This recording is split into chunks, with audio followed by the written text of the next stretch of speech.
Bonjour à toutes et à tous et bienvenue dans ce nouvel épisode du podcast Punkin Dev. Aujourd'hui, j'ai le grand plaisir de recevoir Mélanie. Bonjour Mélanie, comment ça va ? Bonjour Sylvain, ça va bien et toi ? Ça va très bien. Allez, avant de commencer Mélanie, est-ce que tu voudrais bien te présenter pour les personnes qui ne te connaissent pas encore ? Bien sûr, alors déjà j'ai envie de dire que j'ai très envie de rire. Du coup, moi c'est Mélanie, j'ai 34 ans, je suis ingénieure en sécurité informatique. Qu'est-ce que je peux dire de moi ? J'aime beaucoup de choses. J'aime le gaming, la musique, le sport. Et j'aime les tiramisu particulièrement. On n'aura pas le débat sur le tiramisu à quoi, parce que ça va mal se finir, je pense, aujourd'hui. Mais allez, on va pas parler de tiramisu. Alors, on va être très transparent. On sait pas encore de quoi on va parler, mais on va digresser. Il y a plein de sujets qu'on a envie d'aborder. J'ai envie de dire, t'es ingénieur en cybersécurité. Oui. Alors moi, c'est un métier que je connais pas. C'est un domaine dans lequel c'est pas que je suis pas bon, c'est que je sais, en gros, virtuellement, je sais quasiment rien. Donc je sais pas, est-ce que tu pourrais nous parler un peu de ce métier-là, ce qu'il y a comme compétences, ce que ça peut apporter et à quoi ça ressemble ce genre de taf. Oui, déjà c'est très diversifié parce que ingénieur en cybersécurité, ça englobe plein de choses, notamment quand tu fais du consulting, c'est le fameux mot qui englobe plein de compétences. Et en fait, il y a plusieurs possibilités dans la cybersécurité. Tu peux être à un poste très technique, faire du pentest par exemple, pour tester la sécurité de certains périmètres applicatifs ou infrastructures. Tu peux être analyste SOC, où là donc tu travailles sur un Security Operations Center, qui est un endroit qui centralise le monitoring d'un système d'information, infra et applicatif, et donc tu t'es en charge en gros de remonter les alertes qu'il pourrait y avoir au niveau de la sécurité. Après, tu as des postes un peu plus fonctionnels, donc tu peux travailler en ce qu'on appelle en GRC, donc gouvernance, risque et conformité. Moi, c'est un peu là-dedans que je m'y plais le plus. J'adore particulièrement l'analyse de risque. Donc imaginer les risques cyber sur une entreprise, un périmètre, etc. Ils sont très différents en fonction des situations et des entreprises. Et après, tu as des postes plus managériaux, comme il y en a plein. Tu peux être RSSI, donc responsable de la sécurité des systèmes d'information. Tu peux être référent sécurité. C'est assez varié. Et d'ailleurs, il y a une cartographie des métiers de la cybersécurité qui est disponible sur le site de l'ANSSI. Je pense qu'en faisant une simple recherche Google, cartographie des métiers de la cybersécurité, l'image ressort. Et donc, c'est riche et varié, et c'est pour ça que j'ai eu envie de faire ça. Ok. Et donc, pour arriver à faire ça, t'as quel type de parcours, toi ? T'as fait une école d'ingénieur en cybersécurité Non, je sais pas. Moi, j'ai un parcours dit atypique. Je suis moi-même atypique. Diagnostiqué, donc je suis neuroatypique. Et j'ai un parcours atypique parce que on peut synthétiser mon parcours, on va pas se mentir, j'ai fait un bac L parce que j'aime lire tout simplement, et que je faisais 3 langues à l'école, donc anglais, italien, espagnol, et que ça m'allait très bien. En fait, j'ai fait ça parce que j'étais nulle en maths et que j'ai un prof qui m'a fait comprendre que je serais jamais ingénieur. En gros, c'est ce qu'il m'a dit. Et donc en fait, j'ai fait ça au tout début. C'était mon parcours de lycée, quoi. Après, j'ai fait une école de commerce. J'ai testé plusieurs BTS auxquels j'ai pas été au bout. J'ai fait un BTS commerce international, négociation relations clients. Et j'ai commencé du coup ma carrière sur des jobs dans le commerce, quoi. Mais j'aimais pas spécialement ça. Donc il y a très longtemps, je me suis reconverti, c'est le terme qu'on emploie. Et j'ai fait une formation de développeur web multimédia. En fait, la formation que j'avais, elle était assez riche et variée, c'était trop bien, parce qu'en fait, j'ai fait du web. Donc j'avais vu les rudiments du web.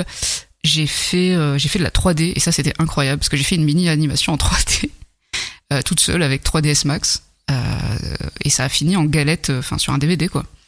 Ça, c'était assez incroyable. Et j'ai fait de la PAO, donc tout ce qui est création de logo, InDesign, etc.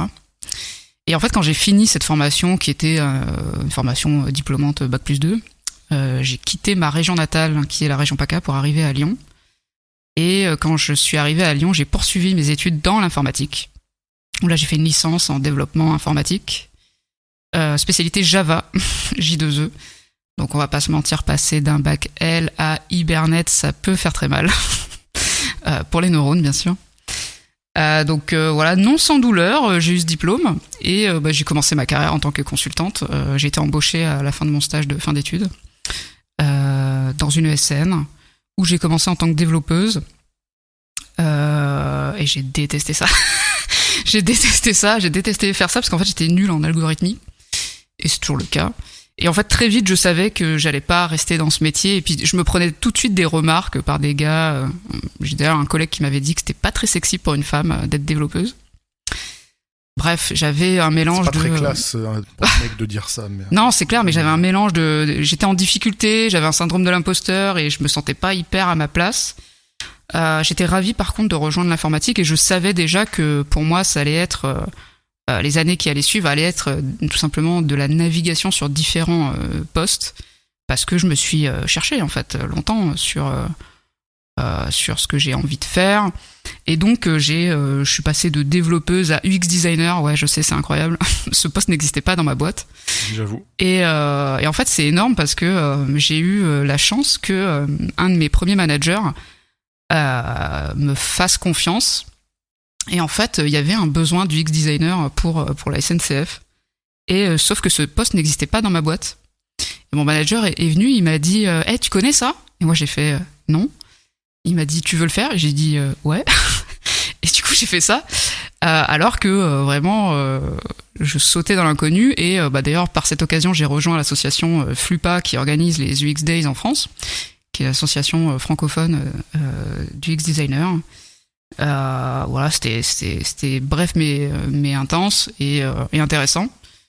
Et après, je me suis plutôt orientée. J'étais tout de suite responsable fonctionnel dans d'autres boîtes où vraiment je reprenais de bout en bout les applications et parce que oui, j'ai fait partie de la team où quand j'ai commencé ma carrière en tant que développeuse, j'ai eu des personnes de mon équipe qui me disaient que dans les specs c'était implicite.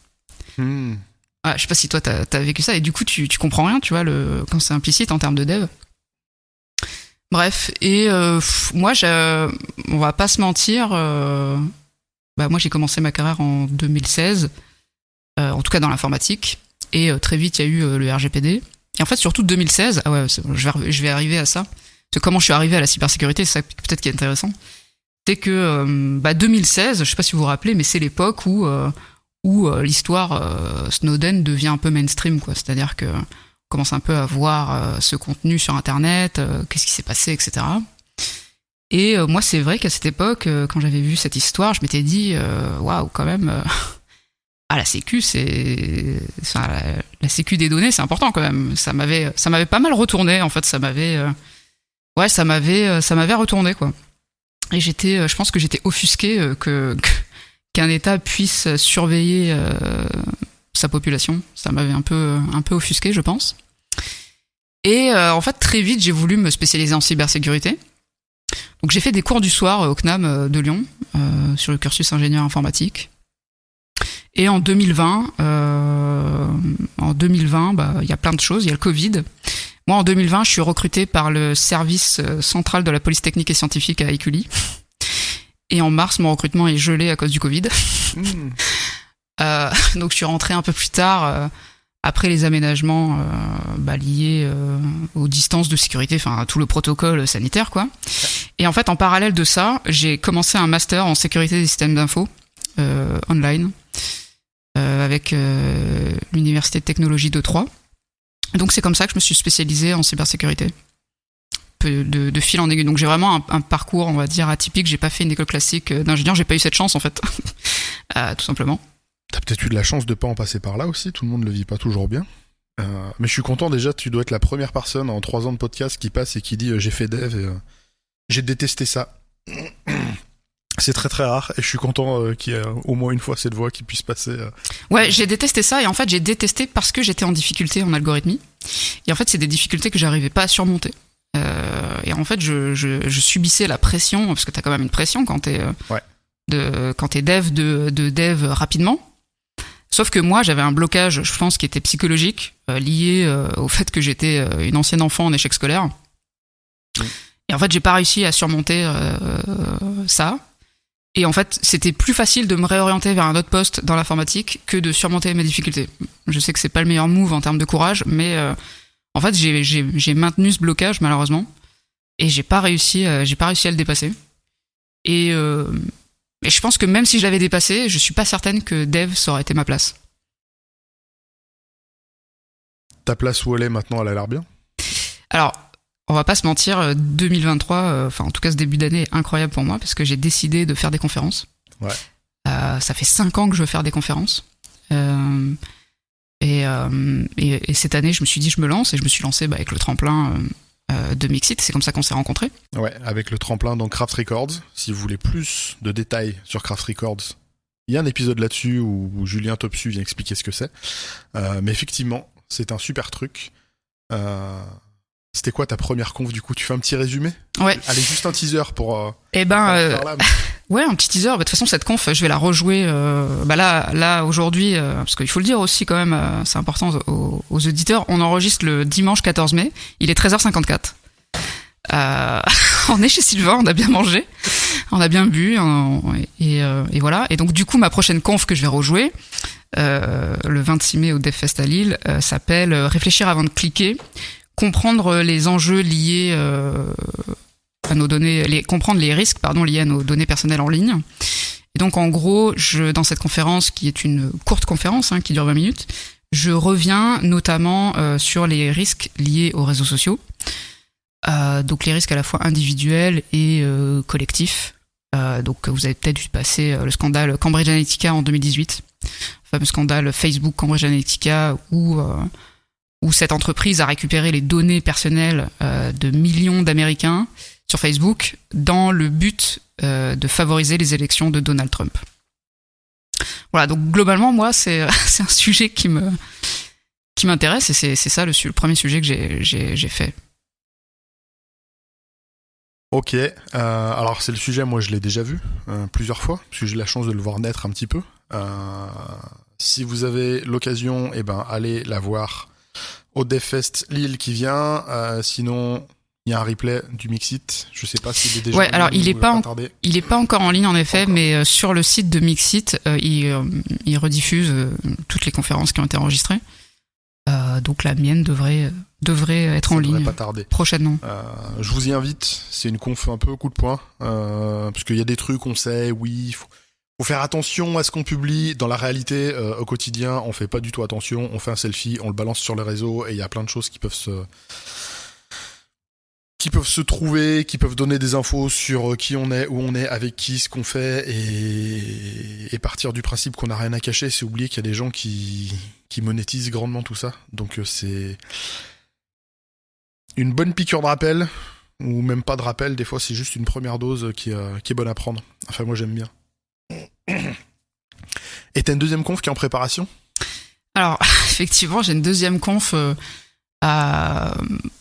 sur parce que moi, donc comme je le disais, en cybersécurité, ce que j'aime beaucoup c'est l'analyse de risque, et du coup là j'ai plein d'idées à venir, notamment en lien avec le climat et les analyses de risque en cybersécurité. Et là la prochaine que j'ai choisie, le thème que j'ai choisi, c'est que en fait moi ce que j'aime bien faire c'est vulgariser, rendre accessible l'information, pour donner envie, je sais pas, peut-être aux gens de faire de la cyber. En tout cas, essayer de rendre ça plus sympa. Et donc, du coup, j'ai choisi pour ma prochaine conf de présenter ce qu'est l'analyse de risque par la méthode IBCRM, en m'inspirant de la Formule 1, et notamment, si vous l'avez regardé, la dernière série sur Netflix qui s'appelle Drive to Survive, qui est une série sur la Formule 1. Et où chez eux les enjeux d'un point de vue notamment financier sont absolument colossaux. Voilà, je me suis dit que ça pouvait être fun d'en parler. Ok, Du coup, ça n'a pas de lien avec le climat tout de suite. Non, là, la prochaine, non, bah non, il faut que j'en fasse plusieurs du coup, mais non, là tout de suite, non, non, on est même aux antipodes du climat, hein, Oui, puisqu'on parle de Formule 1, voilà. donc c'est vraiment l'inverse. Mais du coup, c'est vrai qu'au début, je trouve ça hyper fun, parce que j'ai adoré cette série en fait, et je me suis dit, ah ouais, ça pourrait être trop cool et tout, que je fasse une course sur la Formule 1. Après, je me suis dit, waouh, c'est fou, Mel, c'est pas très en phase avec tes valeurs écolo. Mais je pense que je l'ai perçu après coup. Et je me suis dit, ouais, putain, faut que je rattrape le truc. Et donc, je pense que les prochaines seront plus axées sur, en tout cas, même si c'est pas sur l'écologie, ce sera en tout cas en lien avec le climat et l'environnement. Voilà. Si je reviens sur ton parcours, puisque ça, c'est des trucs qui m'intéressent et je pense qu'ils peuvent intéresser des gens. Donc t'as un profil atypique, t'as un parcours qui est considéré comme atypique, mais j'ai l'impression que des parcours atypiques comme le tien, il y en a de plus en plus et que quelque part ils deviennent pas si atypiques que ça, mais je pense que c'est important d'en parler parce que y a le gros truc qu'on appelle toujours, des fois avec un peu d'abus, mais le syndrome de l'imposteur. Et il y a plein de gens qui voudraient faire du dev, des métiers de l'informatique, quels qu'ils soient, qui ont un syndrome de l'imposteur énorme, qui osent pas. Je pense qu'ils se prennent les mêmes murs que toi, qui sortent d'un métier parce qu'ils s'y sentent pas bien, parce que je pense juste on les accompagne pas. C'est un avis. C'était peut-être pas ça, hein, comme tu disais, qui t'a poussé vers la sortie sur la partie dev, mais qu'est-ce que toi tu dirais comment tu combats, toi, ce syndrome de l'imposteur? Est-ce que tu le combats, d'ailleurs? Comment je le vis? J'ai appris à l'apprivoiser. J'ai appris à le dompter, je pense. Je vis avec depuis très longtemps maintenant. Je pense que c'était beaucoup plus dur avant. Comment je fais? En fait, tout simplement, je fais des choses. En fait, moi, j'ai toujours eu ce réflexe, par exemple, en cas de peur, d'affronter mes peurs. Donc je fonctionne comme ça en fait naturellement et du coup je vais naturellement là où les choses me font peur. Et donc par exemple comment je l'affronte, je me forme beaucoup en fait. Je fais souvent des formations en ligne, j'achète des livres techniques sur des choses qui m'intéressent, je fais beaucoup de veille, j'essaie d'assister à des choses qui s'organisent en ligne, rejoindre des associations. Voilà, en fait, j'agis quoi, vraiment, je prends le sujet qui me fait peur et j'essaie de l'apprivoiser. Et visiblement, ça n'a pas marché pour le dev. Peut-être qu'il fallait pas l'apprivoiser, celui-là, c'est pas très grave. Mais c'est une approche qui me semble hyper intéressante. Il y a beaucoup de gens qui sont dans cette situation et qui du coup ne font pas parce que moi je l'ai eu à certains moments sur certains sujets encore qui sont on peut vite être tétanisé devant quelque chose qui fait peur et d'avoir la motive et le profil de se dire bon ça me fait peur, raison de plus, je vais y aller. Après t'y vas pas, j'ai pas l'impression que t'y ailles comme une grosse bourrine décérébrée, tu prends des bouquins, tu te documentes, t'apprends des trucs. Ça a l'air quand même assez constructif, mais j'aime bien, c'est une bonne approche. Ça satisfera peut-être pas tout le monde. Je pense qu'il faut un tempérament un peu rentre dedans. Ouais, c'est un peu ça mon tempérament, ouais. Mais c'est pas mal. Un truc dont on n'a pas parlé. Un truc dont on n'a pas parlé encore. Je sais que c'est dans ton passif historique. Les gens aiment bien ça, mais t'as passé beaucoup de temps et d'énergie dans le monde du jeu vidéo, je crois, dans le streaming un peu aussi. Ouais. Tu as des trucs à raconter là-dessus, je crois. Si t'as envie d'en parler, évidemment. Ouais, le jeu vidéo, c'est ma passion. Enfin, c'est une de mes passions, parce que j'en ai plusieurs. Et effectivement, ça fait 4 ans que j'évolue dans l'associatif, dans le gaming. J'ai fait pas mal de choses en tant que bénévole et notamment du broadcast, parce que c'est quelque chose que j'adore. Donc le broadcast, c'est le fait de diffuser un spectacle en direct sur Internet. En tout cas, dans l'univers de l'e-sport, ça s'appelle le broadcast. Et c'est quelque chose en fait qui est devenu complètement mainstream grâce au Covid, parce que les compétitions comme les championnats du monde de League of Legends sont devenus full online pendant le Covid. Donc c'est des choses qui ont été maintenues quand même, où les joueurs jouaient tous à distanciel avec webcam, etc. Et ouais, moi, l'industrie du jeu vidéo, c'est quelque chose qui m'a toujours intéressé, parce que je suis une gameuse, hein, je joue depuis depuis trop longtemps maintenant, depuis plus de 30 ans. Donc ça fait un moment. Donc ouais, je sais pas, tu voudrais que je parle de quoi dans le... Alors si ça te trigue pas trop, non, pas du tout. La posture d'une femme dans le monde du jeu vidéo, tout ce que j'en entends, ça a l'air tellement fun. Alors ça l'est pas du tout. Oui, voilà, il y avait un gros point d'ironie à la fin de ma phrase. Non, en fait ça l'est pas du tout. Et d'ailleurs, j'avais très peur de ça en voulant faire des confs dans la tech, et j'en ai beaucoup parlé avec Julien Topsu, du coup, que je vous invite à suivre sur Twitter. Parce que, en fait, dans l'industrie du jeu vidéo, et notamment quand t'es une femme de l'industrie, donc il y a énormément de métiers dans l'industrie, mais globalement, voilà, il y a énormément d'histoires de harcèlement sur Twitch, sur plusieurs streameuses, enfin sur Twitter. Le harcèlement, il est pas que sur Twitch, il est pas que dans les chats sur Twitch, il est aussi sur Twitter. Ça dégénère parfois, puisque ça arrive aussi IRL.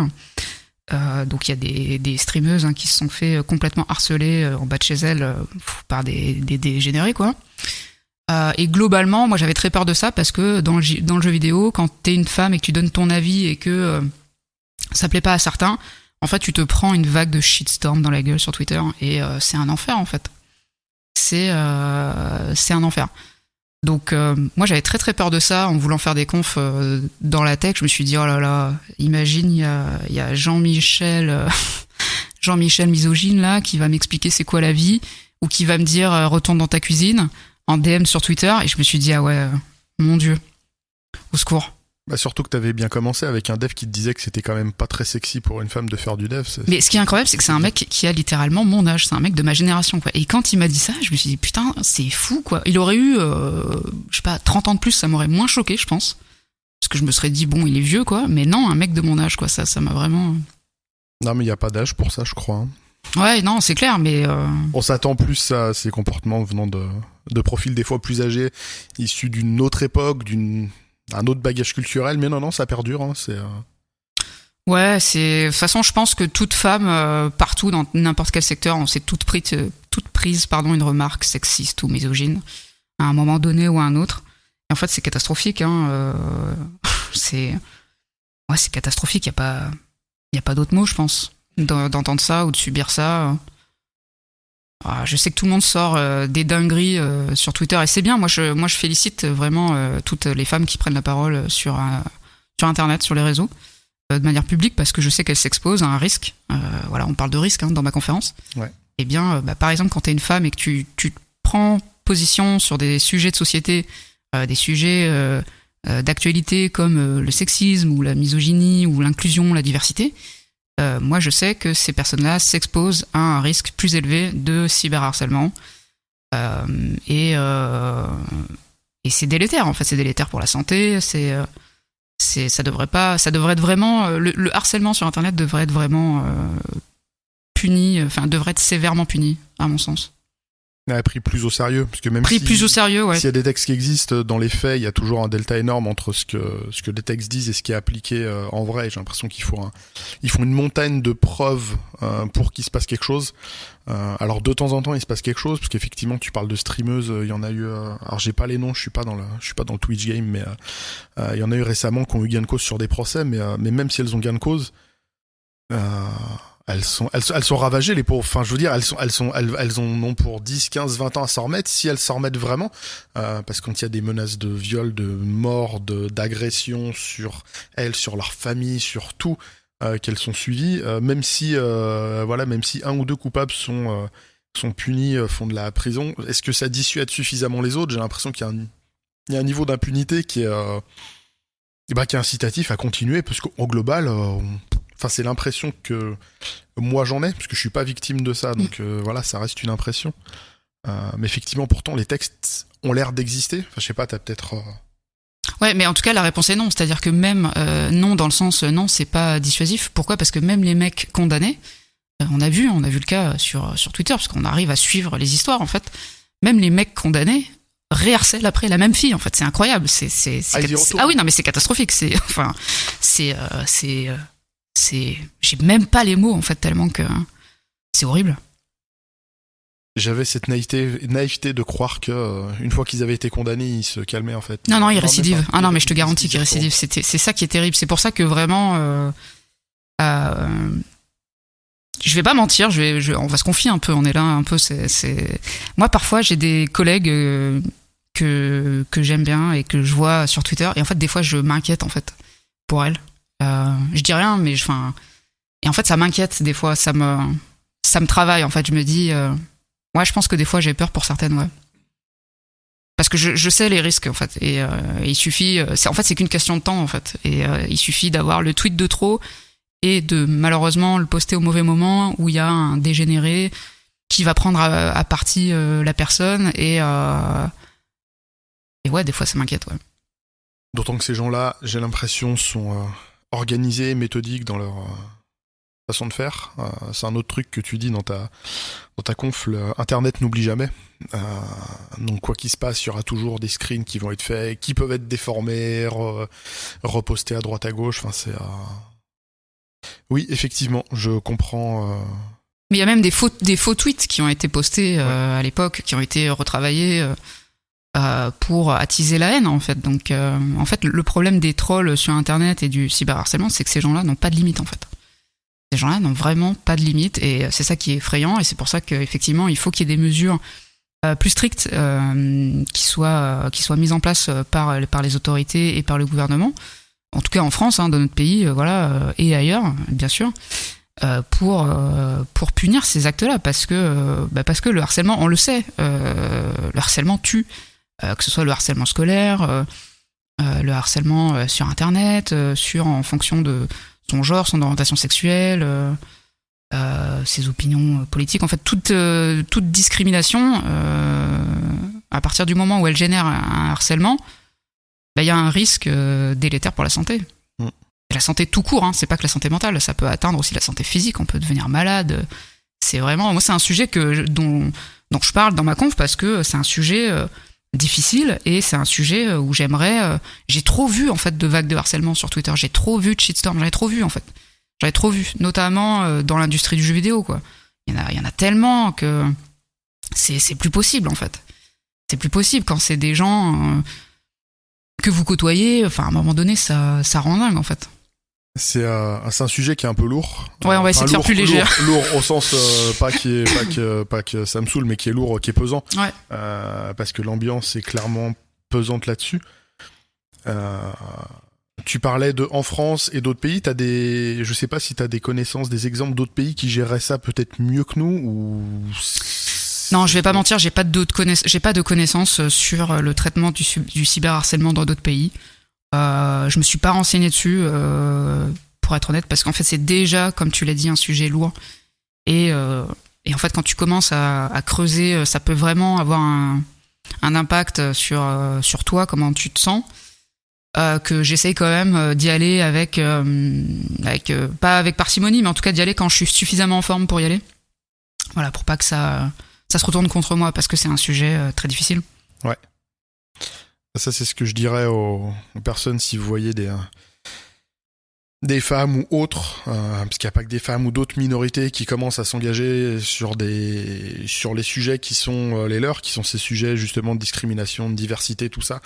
Leur tombez pas dessus parce qu'il y a un petit truc qui vous dérange dans la forme, dans le machin. C'est des personnes qui prennent déjà énormément de risques à s'exposer, à produire des choses sur ces thématiques-là. Il y a déjà suffisamment de psychopathes qui peuvent leur tomber dessus. Il n'y a pas besoin de gens prétendument normaux qui tomberaient dessus pour 3 fois rien.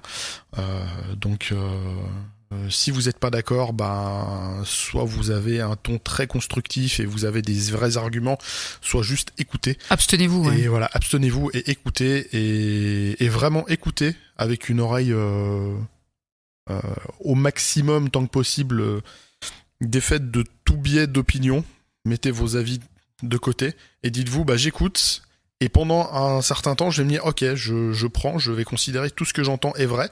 Une fois que c'est fini, ok, est-ce que c'était vraiment vrai? Cherchez d'autres sources, comparez, parce que des fois les personnes peuvent se tromper, tout arrive, Mais avec cette posture-là, au bout d'un moment, on finit par se rendre compte que, en fait, quasiment, enfin, moi pour l'instant, j'ai pas entendu de bullshit de ces personnes-là.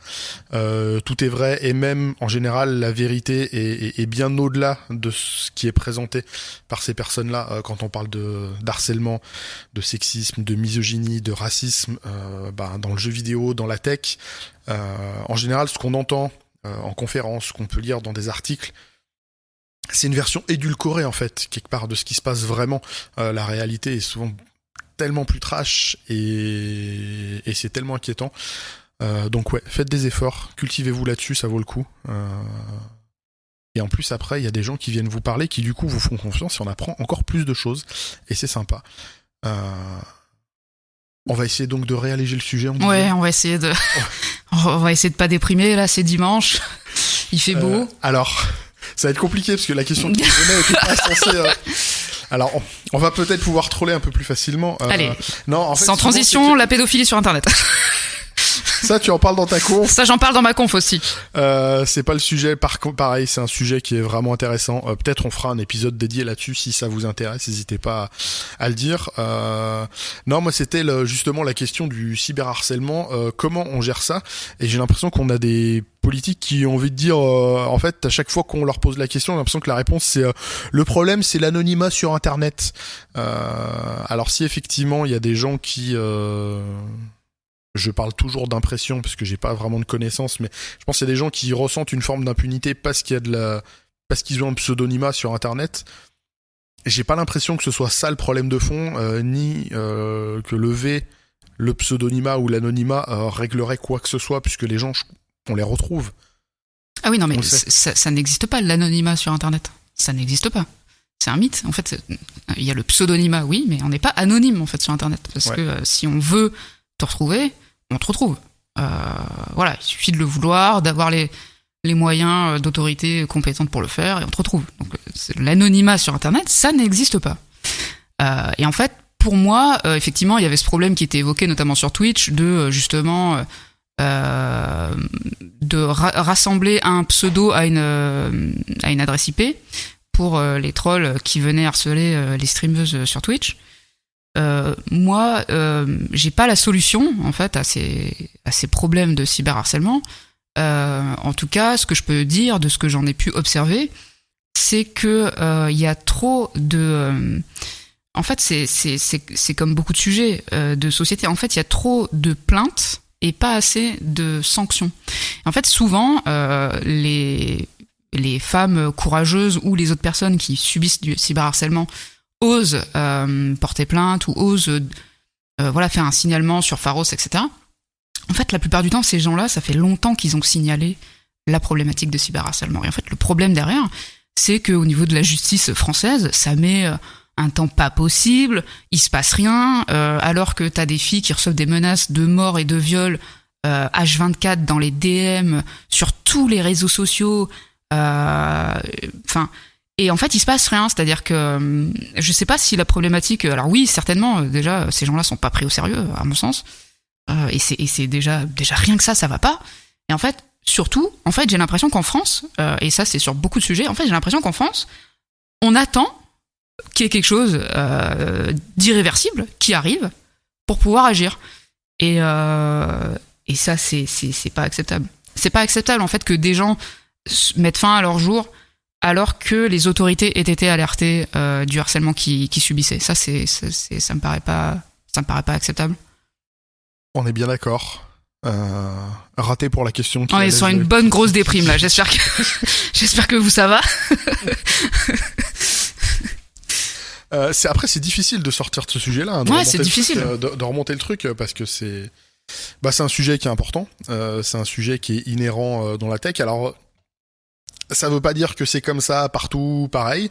Moi, j'ai croisé pas mal de développeuses qui faisaient état de, ça va, elles ont jamais ressenti de problèmes à titre personnel, mais c'est pas pour ça que ça existe pas.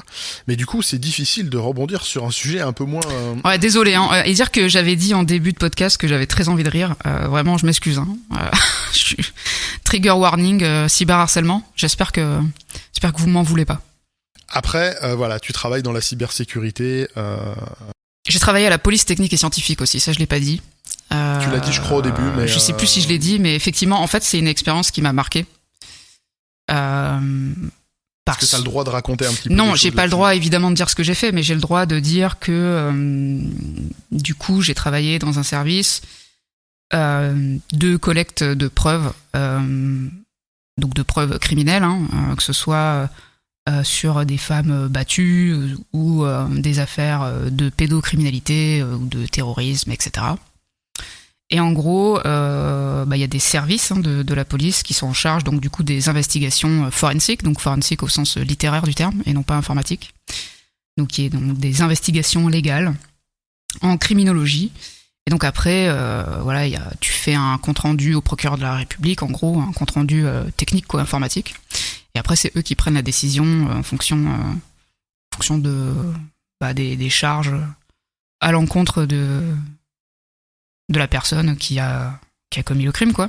Et en fait cette expérience ça m'a marqué, donc c'est pour ça que je parle de pédophilie dans ma conf, parce que j'avais des collègues qui étaient littéralement en charge des investigations pédocriminelles depuis plus de 15 ans, donc j'ai un grand respect pour ces gens-là. Je sais pas comment ils font en fait pour tenir le choc, parce que j'estime que personne ne devrait voir ces images, personne, que ce soit des images pédo ou des images de terrorisme ou voilà, donc on mettra un gros trigger warning sur l'épisode. Ouais, je pense, ouais.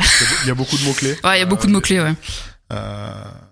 Pour alléger, je dirais en fait ton boulot c'était comme dans les séries policières américaines en fait. Ouais, comme dans les séries. Alors je suis sûr que tu l'as bouffé plein de fois la comparaison. Je vais pas te mentir, c'était terrible parce que quand j'ai travaillé là-bas, j'avais mes potes qui m'appelaient Horatio et qui me disaient ouais, ça y est, tu vas faire les experts Miami, putain. Et ils me vannaient tout le temps, alors que vraiment la réalité n'a rien à voir et que, on va pas mentir, je suis une femme, je ressemble pas du tout à Horatio. Voilà. Non, à quel point c'est bullshité ces séries-là sur. Alors mais excuse-moi, c'est 100%, alors, 200%. Mais stop, mais s'il vous plaît, mais le mec, il arrive, excusez-moi, en costume là, voilà, ils sont à Miami, il est là avec ses lunettes de soleil. Bon, il est là. Il est en train de mettre ses lunettes de soleil. Il enlève ses lunettes de soleil, il penche la tête et il fait je pense qu'il l'a buté. Ça se passe pas comme ça à la police. On a des ça marche pas comme ça. Enfin, je veux dire, il y a des preuves informatiques, il y a des dossiers, il y a des papiers, il y a des logiciels. Enfin, c'est pas dans les séries télé, c'est too much. Faut savoir que la police scientifique c'est un laboratoire. Vous travaillez dans un labo, donc les séries c'est bon pour se détendre les séries. Oui, on se doute bien. Mais après, voilà, pour une fois que j'avais quelqu'un qui avait... Voilà, donc ne me vannez plus, s'il vous plaît, sur les experts Miami. Ne vannez pas les gens sur les clichés de leur métier. Ouais, s'il vous plaît, purée. C'est autant bien perçu que quand votre grand-mère vous demande de réparer l'imprimante parce que vous êtes développeur ou développeuse et ça vous fait péter des plombs à juste titre. Ne le faites pas avec les autres gens qui font d'autres métiers. Par contre, on peut demander si jamais les auditeurs qui nous écoutent, au moment où je dis oui, on m'a vanné Horatio, les experts à Miami, est-ce que là vous avez le générique qui vient en tête? Parce que ça, pour le coup, c'est léger. Alors c'est que moi, j'ai jamais regardé les experts. Je me rappelle même plus le titre. Mais j'étais plus Team NCIS à une époque, mais voilà. C'est des vieilles séries. Je sais même pas s'il y a encore des séries policières comme ça de nos jours. Ouais, sans doute. C'est intéressant tout ça. Je sais pas, c'est encore des trucs à raconter. Ça fait bientôt 3/4 d'heure qu'on a démarré. Moi, je suis dispo. J'adore parler. Donc on peut continuer à parler si tu veux. Après, on pourra aussi couper, faire plusieurs épisodes, faire une petite musique de mise en attente. On peut changer de sujet. Moi, ça me va. Qu'est-ce que t'as d'autre comme sujet, tiens? Qui te touche. En lien avec l'informatique, toujours? Ou en lien ou pas, de près ou de loin. Ouais, il y a un sujet en ce moment qui me travaille, qui est le sujet en lien avec le climat. Parce que en fait, moi j'aime bien les analyses de risque, j'aime bien imaginer les scénarios catastrophes. Moi j'adore ça. J'adore me demander qu'est-ce qui se passe quand ça marche pas et qu'est-ce qui se passe si on nous attaque. Et c'est vrai que là, dernièrement, avec le sujet notamment lié au climat, au réchauffement climatique, ça concerne tout le monde. En fait, je commence à me dire, c'est hypothétique, je commence à me dire, tiens, du coup, les problèmes liés au climat, donc liés à l'eau, liés à l'énergie, c'est des choses pour moi qui sont déjà politiques, mais qui vont devenir géopolitiques à très courte échelle, parce que je reste persuadé que les entreprises comme les particuliers vont devoir s'équiper de systèmes informatiques pour monitorer la température de l'air, la quantité d'eau qu'ils ont, parce que je suppose qu'à un moment donné, même pour les particuliers, il faudra récupérer l'eau de pluie pour s'en servir, etc. Donc, est-ce qu'on va se mettre à monitorer, investir dans la domotique?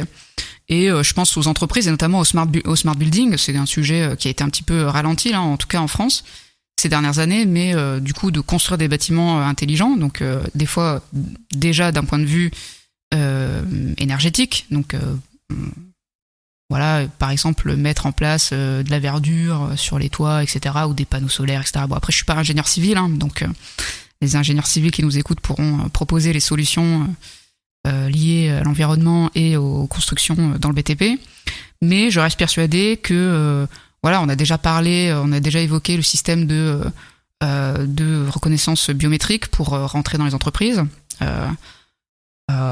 Ok, bon, moi j'imagine aussi de la vidéosurveillance. Bon, ça reste du classique, ce que j'imagine.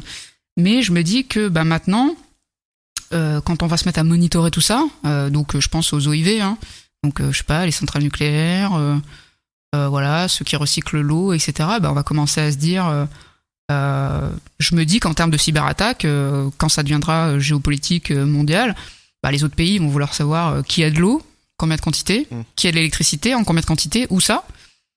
Et que pour moi, ça va être des vecteurs de cyberattaque industrielle, ouais. Moi, je pense que ça va de plus en plus devenir industriel. Et pourquoi pas chez les particuliers, si, admettons que, on sait que vous avez une maison avec un moyen de récupérer de l'eau, un moyen de fabriquer votre propre électricité, je sais pas, etc. En fait, on peut aller très loin dans les scénarios, et c'est juste une question de temps, en fait, pour moi. C'est parce qu'aujourd'hui, ces scénarios-là, ils sont plausibles. En fait, on a la techno, déjà. Ok, j'avais jamais vu ça. La question de la cybersécurité avec un prisme climat, effectivement. Le fait d'être propriétaire de moyens de production, le fait que ça puisse attiser des convoitises des besoins de... C'est mon prochain sujet de conférence. La petite teaser. Et can't wait to see it. C'est pour quand déjà? Ouais, je sais pas, c'est pour quand. Et en fait, j'avais un autre aussi scénario en tête. Je sais pas si tu te souviens du film Resident Evil, le premier, avec Mila Jovovich. Je les ai pas vus. Ah mon Dieu, c'est un film. Bon, déjà, excusez-moi de ce que je vais dire.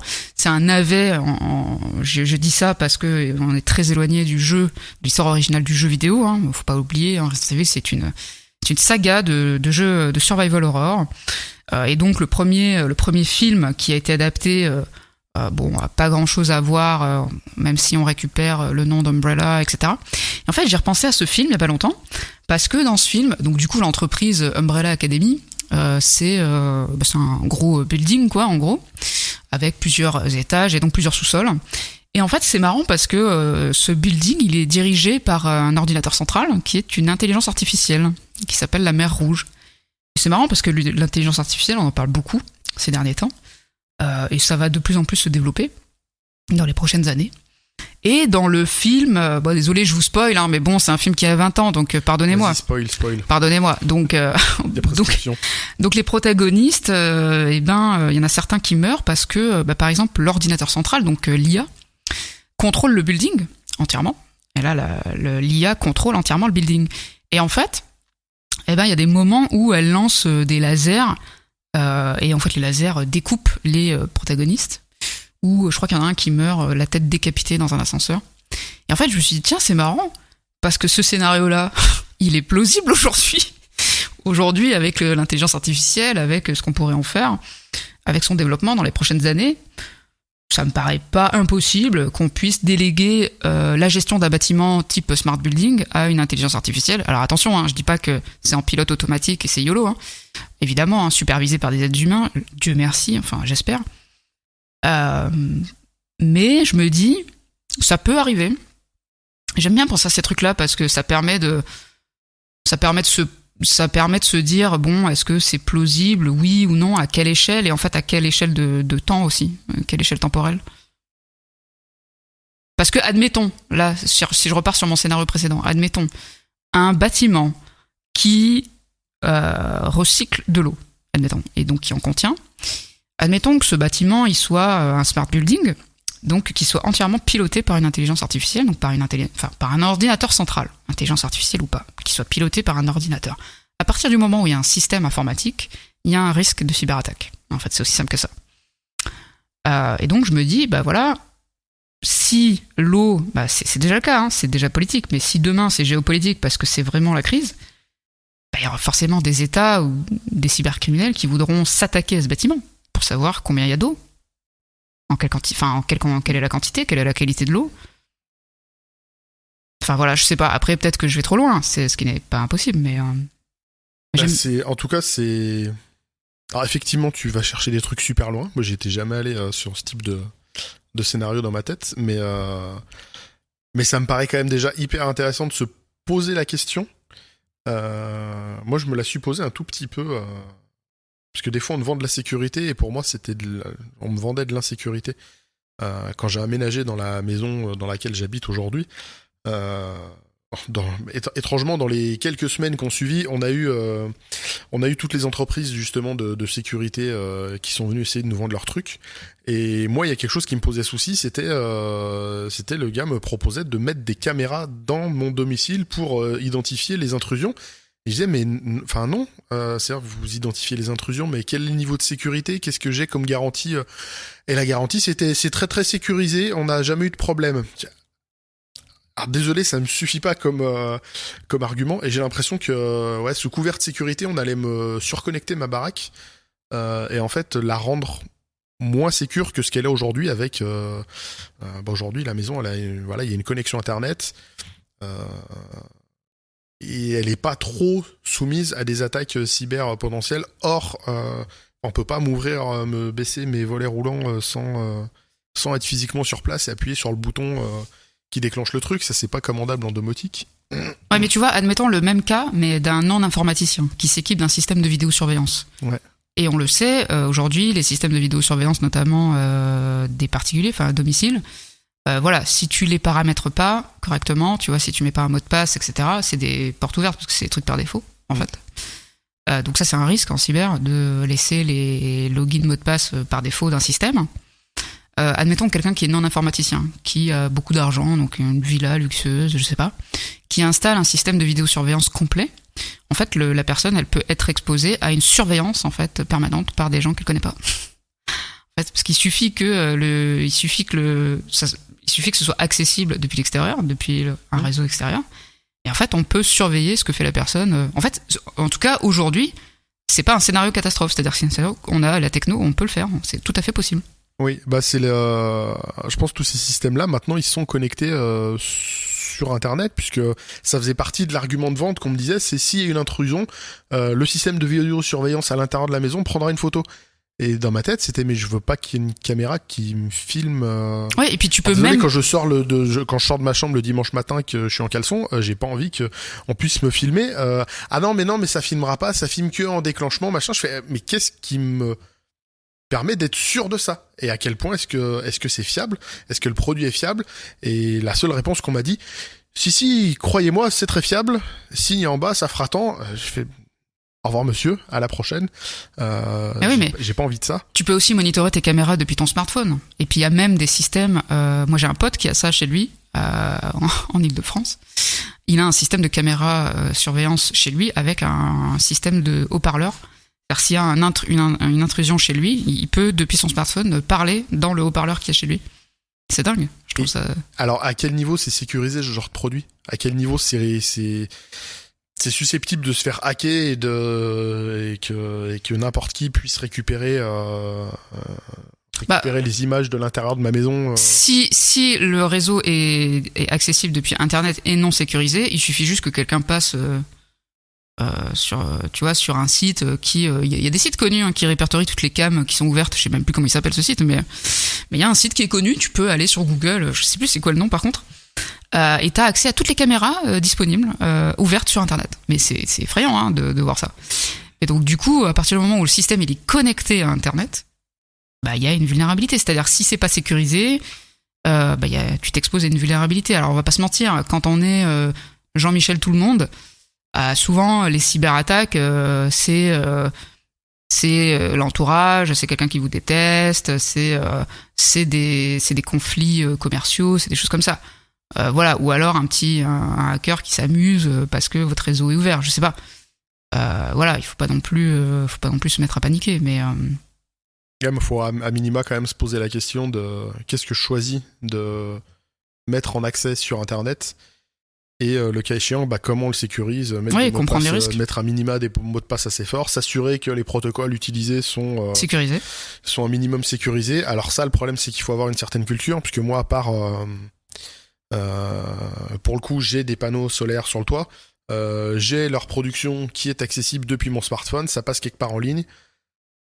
J'ai mis un mot de passe fort sur le truc, mais je ne sais pas le protocole qui est utilisé derrière, je sais pas comment les données transitent via le réseau, et je sais pas si c'est vulnérable ou pas. Je devrais pas dire ça en grande antenne. Je sais que vous êtes des milliards à nous écouter et que je prends beaucoup de risques. Non mais tu vois, admettons que ton smartphone soit piraté, enfin un de tes comptes soit piraté et que tu vois, ça peut, en fait, ça peut passer par là. Et admettons que tu perds ton smartphone.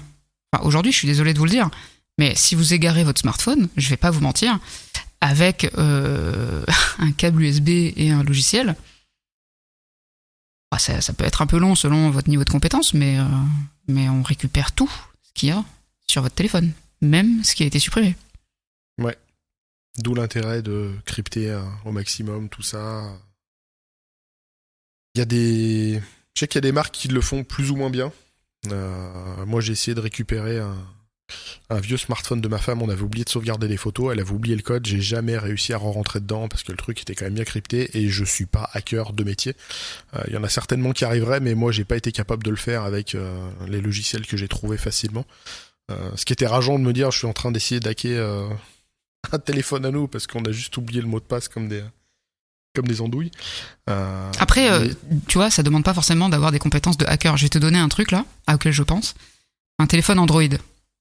Tu le mets en mode développeur, tu le branches en USB, tu ouvres un Android Studio. Bon, tu peux naviguer, hein. Il y a pas mal de fichiers, hein. Il y a accès, alors pas à tout, moi j'avais testé ce genre de choses sur, je crois que c'était un Sony, qui était chargé quand même niveau sécurité. J'ai pas pu justement accéder à ces choses-là tant que je déverrouillais pas au lancement. Oui, il me bloquait beaucoup de choses et même avec des modes développeurs, des trucs comme ça. Enfin, il y a des choses que je pouvais pas forcément accéder sur le téléphone. C'était pas si simple. Non, faut que t'aies accès au téléphone, bien sûr. Mais bon, c'était. Donc c'est à savoir, à minima, de se poser la question de ne pas faire les choses naïvement. Donc on en revient au titre de ton premier talk, réfléchir avant de cliquer, réfléchir avant de brancher des trucs. Réfléchir avant de brancher quelque chose, hein, de toute façon. Enfin, c'est pas réfléchir, c'est comprendre surtout, je pense, les risques. C'est comprendre ce qu'on fait et comprendre à quoi on s'expose. Je pense que c'est plus comprendre plutôt que réfléchir. Et t'as déjà, là c'est la pensée qui me vient, parce qu'au final là, la question de fond, là c'est plus d'éduquer toute une population à ces problématiques-là. T'as jamais fait ou envisagé de faire des interventions dans des collèges, dans des lycées, dans des boîtes pour sensibiliser les gens à ces questions-là, parce qu'il y a je pense qu'il y a un vrai sujet que la plupart des gens ne savent pas et qui auraient besoin de savoir. On a un gros biais, on est dans un métier où moi j'estime ne rien connaître, mais par rapport à mais j'estime aussi ne rien connaître, hein. Il est bien meilleur que moi en cybersécurité, il faut pas non plus... Il y a mieux, mais après tu as quand même plein de compétences, de connaissances, de choses, et même moi où j'ai la sensation d'être plus proche du Jean-Michel Tout-le-Monde, j'ai quand même des réflexes, enfin je mets pas... j'ai peut-être certains mots de passe qui sont un peu trop redondants, mais c'est pas ABCD 1, 2, 3, 4 mon mot de passe. J'ai un vrai mot de passe fort avec un max de caractères,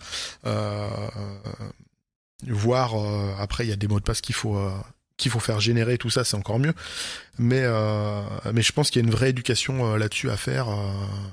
Moi quand je passe dans la famille, je peux te squatter ton wifi, c'est quoi le mot de passe 1, 2, 3, 4, 5, fais un effort. Ouais, ça c'est dur. C'est pénible de retenir un mot de passe long. Mais je sais pas, tu connais un bout de poésie ou c'est quoi le début, je sais pas, la blague la plus drôle de ton comique préféré, tu mets une phrase, ça fait 35 caractères. C'est facile à se rappeler, tu mets pas de majuscule, t'en fiches, ça fait 40 caractères, avant de le casser, celui-là, ça va être un peu plus long. 1, 2, 3, 4, 5. Ouais. Par pitié, faites un effort. Azerty, tous les trucs comme ça. Mais je crois qu'on peut aussi trouver sur Internet le top des mots de passe les plus couramment utilisés, les plus vulnérables. Oui, j'avais vu ça. Je crois qu'il y a Azerty, il y a ABCD, 1, 2, 3, 4. 1, 2, 3, 4, 5, 6. Je crois qu'il y a Password aussi. Password, ouais. Et j'avais croisé ça il y a quelques années. C'est mis à jour de temps en temps, mais effectivement, il y a un vrai sujet là-dessus. Eh ben, on a pas mal parlé de plein de trucs. Moi, j'ai envie de dire, on est pas mal avec ça. S'il y a des sujets que vous avez entendus là à l'écoute et que vous vous dites « Ah, c'est bien ça, j'aimerais bien en savoir plus », n'hésitez pas à nous pinguer sur les réseaux. De toute façon, je mettrai... vous avez mon handle Twitter, LinkedIn. Je mettrai ce que Mélanie me permettra de mettre. D'ailleurs, si tu veux, on peut te suivre où ? Est-ce que tu es active sur les réseaux sociaux ? Je sais que tu vois beaucoup, tu publies un peu moins. Ouais, je suis très accro à Twitter, malheureusement. Que je consulte beaucoup. J'essaie de tweeter régulièrement, c'est vrai. Mon pseudo sur Twitter, c'est Rhapsody. Mais on vous l'écrira peut-être parce que... Ouais, le H n'est pas à son emplacement. Le H n'était pas disponible. L'écriture que vous connaissez tous n'était pas disponible. Ou sur LinkedIn, mais voilà, LinkedIn, vraiment... je m'en sers juste vraiment très rarement. C'est le 4e cercle des enfers, LinkedIn. Ah ouais. Mais grâce à Dieu, sur Twitter, il y a Disruptive Human of LinkedIn pour rigoler quand même, parce que sinon on serait très déprimé. Si vous voulez vous marrer, c'est un compte très très drôle qui recense, qui tente d'anonymiser, pas toujours avec beaucoup de succès, facilement, mais qui recense le top des publications LinkedIn avec des gens qui arrivent à transformer tout non-événement ou tout drame de la vie en post inspirant permettant de gagner des viewers et potentiellement de l'argent. C'est un compte rigolo. Mélanie, merci d'être passée dans le podcast. Si tu veux revenir, tu sais où on se trouve. Bah oui, merci de m'avoir invité. Je reviendrai avec plaisir.